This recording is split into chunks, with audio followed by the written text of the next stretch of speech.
திண்டுக்கல் மாவட்டம் ஆத்தூர் அருகே மோர் மிளகாய் தயாரிப்பு நிறுவனங்களின் கழிவுநீரால் 10க்கும் மேற்பட்ட கிராமங்களின் விவசாய நிலங்களும் நிலத்தடி நீரும் கடுமையாக பாதிக்கப்பட்டுள்ளதாக கூறி பொதுமக்கள் போராட்டத்தில் குதித்துள்ளனர். உப்பும் காரமும் கலந்த இந்த கழிவுநீரால் குடிநீர் பற்றாக்குறை ஏற்பட்டுள்ளதோடு மக்களுக்கு புற்றுநோய், கல்லடைப்பு போன்ற தீவிர நோய்கள் பரவுவதாகவும் கிராம மக்கள் குற்றம் சாட்டுகின்றனர். இதுகுறித்த புகாரின் பேரில் ஸ்ரீராமபுரம் சமுதாய கூடத்தில் கோட்டாட்சியர் பழனிவேல் தலைமையில் இன்று சமாதான பேச்சுவார்த்தை கூட்டம் நடைபெற்றது. அப்போது குடிநீர் மாசுபட்டதை கண்டித்து 50க்கும் மேற்பட்ட பெண்கள் காலி குடங்களுடன் திரண்டதால் கூட்டத்தில் கடும் கூச்சல் குழப்பம் நிலவியது.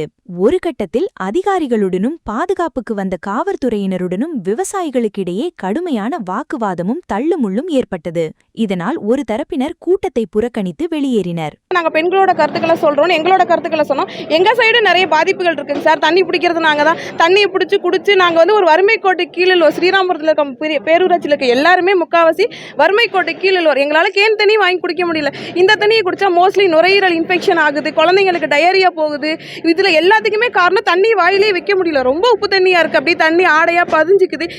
இந்த கருத்தை தான் நாங்க பதிவு பண்ணோம். அதுக்கே அங்க இருக்கவங்க எல்லாம் தேவையில்லாத வார்த்தைகளை விடுறாங்க. சில இல்ல அதுக்கு உப்பு காரணமே இல்லைன்னு சொல்லிட்டு போயிட்டாங்க. அப்படி கிடையாது. அப்புறம் எப்படிங்க சார் நல்லா இருந்த தண்ணி, நான் பிறந்தப்ப நல்லா இருந்த தண்ணி எனக்கு 24 வயசு ஆகும்போது எப்படிங்க சார் உப்பா மாறு? காரணமே சொல்லிட்டு போனாங்க. வணக்கங்க, என் பேர் குணசேகரனுங்க. திண்டுக்கல் மாவட்டம் திண்டுக்கல் மேற்கு தாலுகா கோடல்வாதி கிராமம் ஸ்ரீராமபுரம் பேரூராட்சிக்கு உட்பட்ட போடிமூரில் வசித்து வராங்க. போடிமூர் பக்கத்தில் எங்கள் தோட்டம் இருக்குதுங்க. தோட்டத்தில் நிறைய தண்ணி இருக்குது, எங்களால் குடிக்க முடியல. அதுக்கு காரணம் என்னென்னா பூரா உப்புங்க.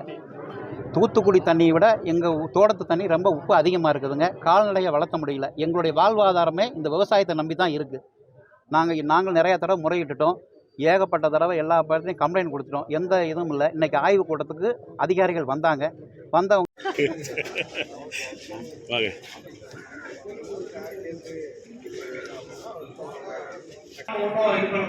அந்த தீர்ப்பை முறையா மோர் மிளகாய் நிறுவனங்கள் ஃபாலோ பண்றது இல்லை அப்படிங்கிறதா இந்த மனுதாரர்களோட கோரிக்கை.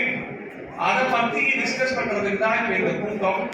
இந்த கூட்டத்திற்கு தலைமை தாங்கி நடத்தி கொடுக்க வந்திருக்கும் வருவாய்